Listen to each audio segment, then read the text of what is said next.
ஒரு தலைசிறந்த இடதுசாரி இயக்கத்தின் ஊழியர், ஒரு தலைசிறந்த பொது உடைமைவாதி, அதற்கு இலக்கணமான ஒருவரை சொல்லுங்கள் என்றால் என் மனதில் முதலில் வரக்கூடிய பெயர் தோழர் பஞ்சாப் கேசன் என்பதை நான் சொல்லுவேன்.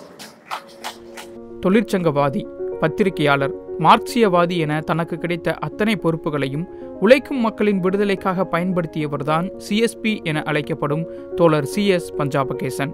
தமிழ்நாட்டில் தபால் தந்தி ஊழியர்கள் இயக்கத்தை வளர்த்தெடுத்த முன்னோடியும் சமூக சிந்தனையாளரும் மனிதாபியுமான CS பஞ்சாபகேசன் 1924 ஆண்டு அக்டோபர் மாதம் 10ஆம் தேதியன்று இன்றைய திருவண்ணாமலை மாவட்டத்தைச் சேர்ந்த சேத்துப்பட்டு எனும் ஊரில் பிறந்தவர்.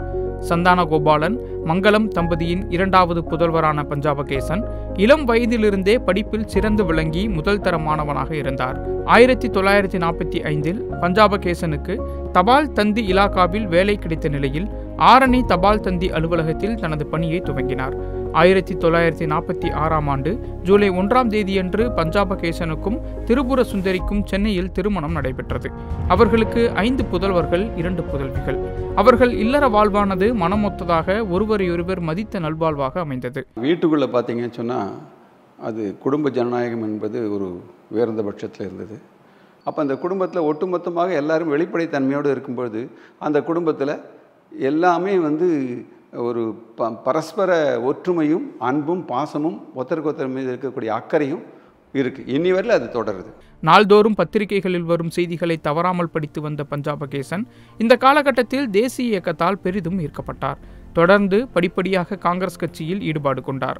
1960ஆம் ஆண்டு ஜூன் மாதம் மத்திய அரசு ஊழியர்களின் போராட்ட குழுவானது குறைந்தபட்ச ஊதியம் உள்ளிட்ட சில முக்கிய கோரிக்கைகளை முன்வைத்தது.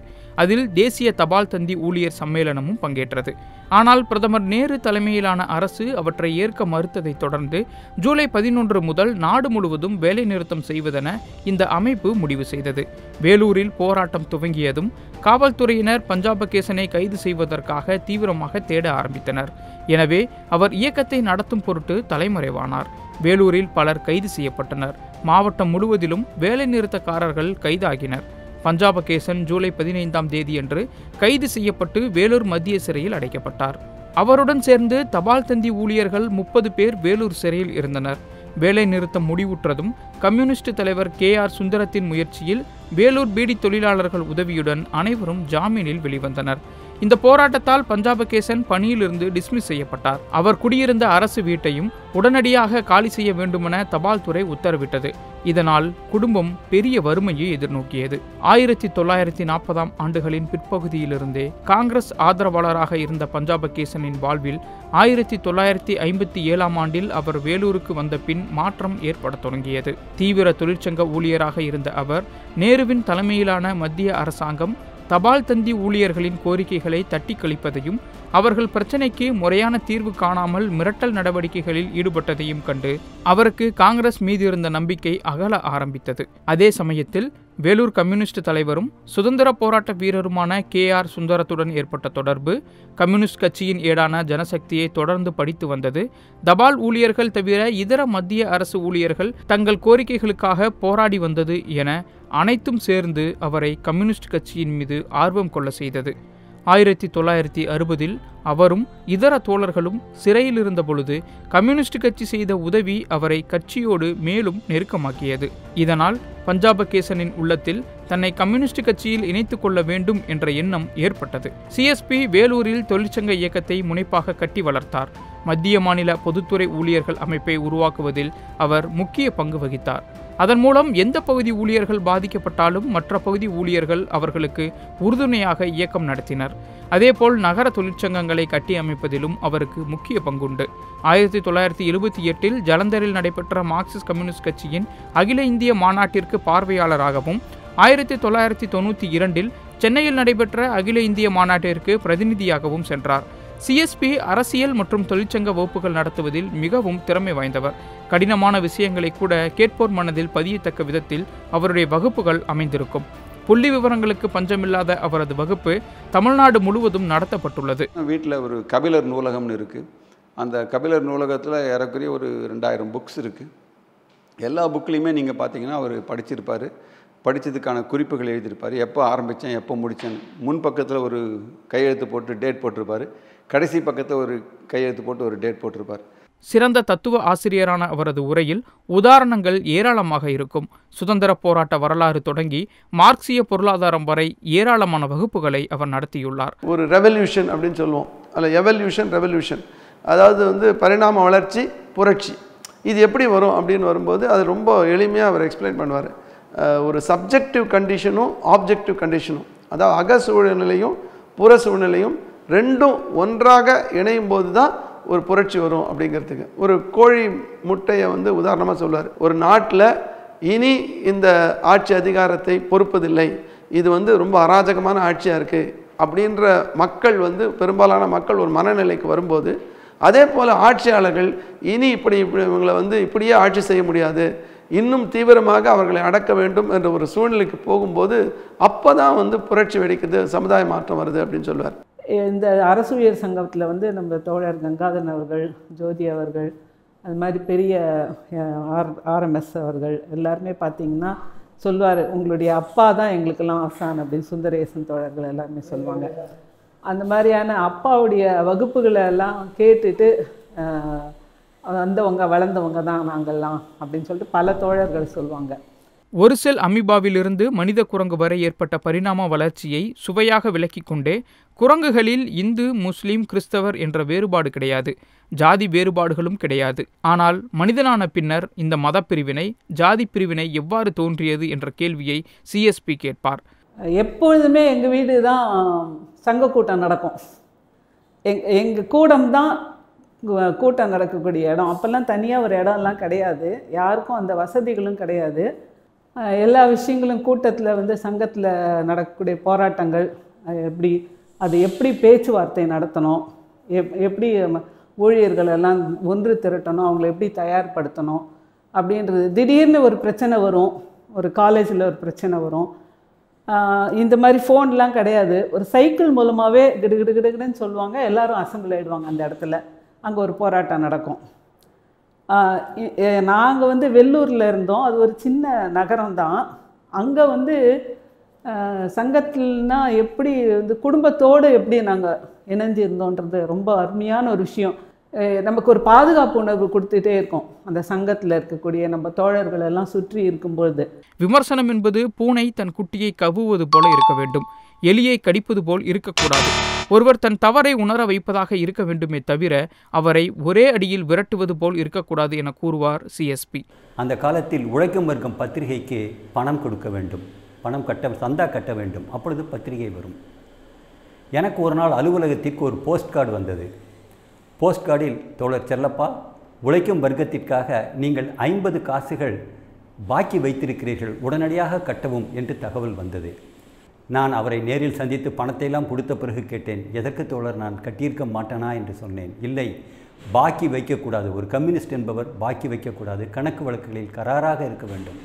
50 பைசாவுக்கு அவர் காட்டிய கரார் தன்மையை அவரிடமிருந்து நான் அடுத்த குணமாக கற்றுக்கொண்டிருக்கிறேன். சிஎஸ்பியின் இல்லற வாழ்வென்பது ஒரு எடுத்துக்காட்டான வாழ்வாகும். அவர் மனமுவந்து ஏற்றுக்கொண்ட மார்க்சிய லட்சியத்திற்கு ஏற்றதாக அவரது குடும்பம் விளங்கியது.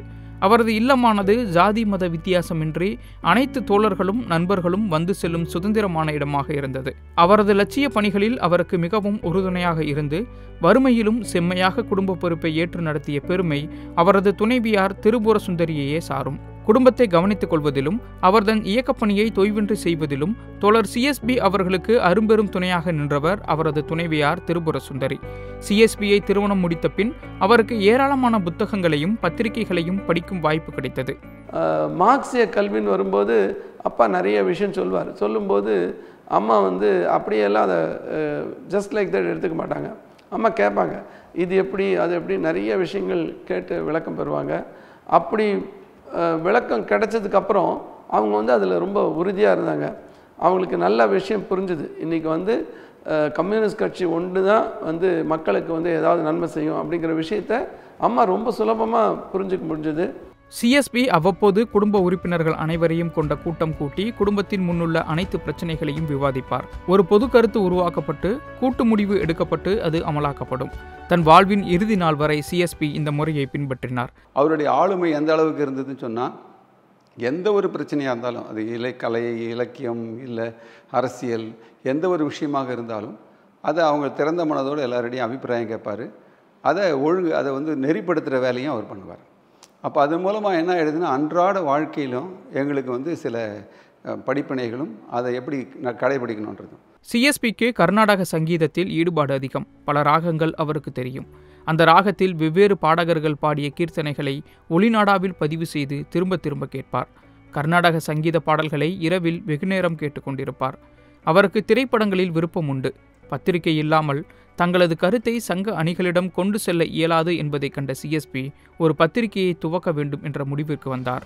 ஏற்கனவே சுதாகரனை ஆசிரியராக கொண்டு கோவையிலிருந்து உரிமை முழக்கம் என்ற ஏடு வெளிவர துவங்கியது. எனவே கேஜி போஸ் தலைமையிலான அணியின் கருத்துக்களை தபால் தந்தி ஊழியர்களிடம் கொண்டு செல்லும் பொருட்டு சிஎஸ்பியை ஆசிரியராக கொண்டு உரிமை முழக்கம் ஏடு சென்னையில் இருந்து வெளிவர துவங்கியது. அதன் முதல் இதழ் 1981 ஜூன் மாதம் முழக்கம் ஒலிக்கிறது என்ற தலைப்பில் சிஎஸ்பி எழுதிய தலையங்கத்துடன் வெளிவந்தது. உரிமை முழக்கம் என்ற பெயர் பதிவு பெற இயலாததால் உழைக்கும் வர்க்கம் என்று பெயர் மாற்றப்பட்டு தொடர்ந்து மாதம் தவறாமல் வெளிவந்தது. உழைக்கும் வர்க்கம் பத்திரிகையில் சோவியத் புரட்சி பற்றி சிஎஸ்பி இவ்வாறு எழுதினார். இதுவரை சுரண்டும் வர்க்கங்களுக்கு இடையே ஆட்சி அதிகாரம் மாறிக்கொண்டிருந்த நிலையில் சோவியத் நாட்டில் நடைபெற்ற புரட்சிதான் அதுகாரும் சுரண்டப்பட்டு வந்த தொழிலாளி வர்க்கத்தை ஆட்சியில் அமர்த்தியது. மனித சுரண்டலுக்கு சாவு மணி அடித்தது. இப்புரட்சியின் மூலம்தான் தொழிலாளி வர்க்கம் தான் விடுதலை அடைந்ததோடு மட்டுமின்றி ஏனைய அனைத்து பகுதி உழைக்கும் மக்களுக்கும் விடுதலை பெற்று தந்தது. சகல பகுதி மக்களுக்கும் நல்வாழ்வு அளிக்க அடித்தளம் அமைத்தது. அவருடைய தலைமையிலே என்னுடைய திருமணம் நடைபெற்றது. தன்னுடைய குடும்பத்தையும் தோழர்களுடைய குடும்பத்தையும் இணையாக மிகச் சிறந்த முறையிலே கவனித்து கொள்ளக்கூடிய ஒரு அற்புதமான தலைவர். தன்னுடைய தொழிற்சங்க வாழ்க்கையிலே மிகப்பெரிய தோழமை உணர்வோடு அனைத்து தோழர்களோடும் பழகிய தோழர்களில் அவரும் ஒருவர். நான் கட்டாய ஓய்விலே பணியிலிருந்து இலாக்காவில் நீக்கப்பட்ட போது மிகப்பெரிய தைரியத்தை கொடுத்து, எதற்கும் கவலைப்பட வேண்டாம், நிச்சயமாக போராடுவோம், வெற்றி பெறுவோம் என்கிற முறையிலே என்னை வழிகாட்டி நடத்தியவர். அவருடைய பாசமும் அன்பும் என்றைக்கும் என்னால் மறக்க இயலாது. தொழிலாளர்கள் விடுதலைக்காக தொடர்ந்து இயங்கி வந்த சிஎஸ்பி 1991 பார்க்கின்சன் நோயால் பாதிக்கப்பட்டார். இதனால் இதரர்களுடன் பேசுவதும் எழுதுவதும் கூட மிகுந்த சிரமமாக இருந்தது என்ற போதிலும் மனம் தளராமல் தினமும் 14 மணி நேரம் அளவிற்கு பத்திரிகை வேலைகளை கவனித்து வந்தார். ஒரு நாளைக்கு எங்கள் அப்பா நான் வந்து 12லேருந்து 14 மணி நேரம் வழித்து நான் பார்த்துருக்கேன். காலையில் ஒரு 8:30-9 மணிக்கு உட்காந்தாருன்னா ராத்திரி 9 மணிக்கும் வேலை செய்வார். நடுவில் ஒரு 15 நிமிஷம் அரை மணி நேரம் சாப்பாடு, ஒரு சின்ன ரெஸ்ட்டு, ஒரு ஈஸ்டரில், அப்படிலாம் நான் பார்த்துருக்கேன். ரொம்ப கடுமையான உழைப்பாளி. அபாரமான தன்னம்பிக்கை, துணிச்சல் ஆகியவை அவரது பணிக்கு ஊக்கமூட்டும் சக்தியாக இருந்தது. 1996 மே மாதம் 31 தேதியன்று அவரது உடல்நிலை மோசமடைய தொடங்கியது. தனது இறுதி நேரத்திலும் அம்மாத கட்சி உறுப்பினர் சந்தாவுக்காக ஒரு காசோலையை எழுதி அதை கட்சி அலுவலகத்தில் சேர்ப்பிக்கும்படி தன் மகன்களிடம் கூறிய மார்க்சியவாதி சிஎஸ்பி அன்றே அப்போலோ மருத்துவமனையில் அனுமதிக்கப்பட்டு உயிர் நீத்தார். இன்றைக்கி எனக்குள்ள என்னுடைய அப்பாவும் அம்மாவும் வாழ்ந்து கொண்டு இருக்கிறார்கள் என்று சொல்லும்போது வழி நடத்துகிறார்கள். அவர்கள் இருந்தால் என்ன முடிவு எடுப்பாங்கன்றதை பேஸ் பண்ணி நாங்கள் பார்க்குறோம். அவர் வந்து தர்க்க ரீதியாக தான் அன்றாடம் சந்திக்கக்கூடிய பிரச்சனைகளிலிருந்து ஒரு புதிய வழியை கண்டுபிடிக்கணுன்ற ஒரு தேடல்லையே தன்னுடைய வாழ்க்கையை அவர் சீரமைத்து கொண்டார், எங்களையும் வழி நடத்தினார்ன்றது தான் பார்க்குறோம். எனக்கு தெரிந்து தமிழ்நாட்டில் அவர் கால்படாத மாவட்டங்களே கிடையாது. தபால் ஊழியர்கள், தந்தி ஊழியர்கள், தொலைபேசி ஊழியர்கள், மத்திய அரசு ஊழியர்கள், மாநில அரசு ஊழியர்கள், அதே போல் பொதுத்துறை ஊழியர்கள், இது எல்லா பகுதியிலையும் அந்த பல இடங்களில் போய் அப்பா வந்து சங்கத்தை துவக்கி இருக்கிறார், வகுப்பெடுத்திருக்கிறார், அவங்கள வந்து போராட்டத்துக்கு ஆயத்தப்படுத்தியிருக்கிறார். நிறைய தோழர் சிஎஸ்பி வழிகாட்டி இருக்கிறார். நீங்க மைனாரிட்டியா இருக்கும்போது மெஜாரிட்டியின் கீழே இணைந்து பணியாற்ற கற்றுக்கொள்ள வேண்டும். நீங்க மெஜாரிட்டி ஆயிட்ட பிறகு மைனாரிட்டியும் உங்களோடு சேர்த்து கொண்டு செல்ல கற்றுக்கொள்ள வேண்டும். அதெல்லாம் நீங்க என்ன அடி பசுமரத்துல அடிச்ச ஆணி மாதிரி மறக்கவே மறக்காது. இதெல்லாம் சிறந்த போராளியும் போராட்டத்தை கட்டமைப்பதில் பெரும் பங்காற்றியவருமான சிஎஸ்பி தான் போதித்த கொள்கையின்படியே வாழ்ந்து காட்டிய மக்கள் தலைவர்.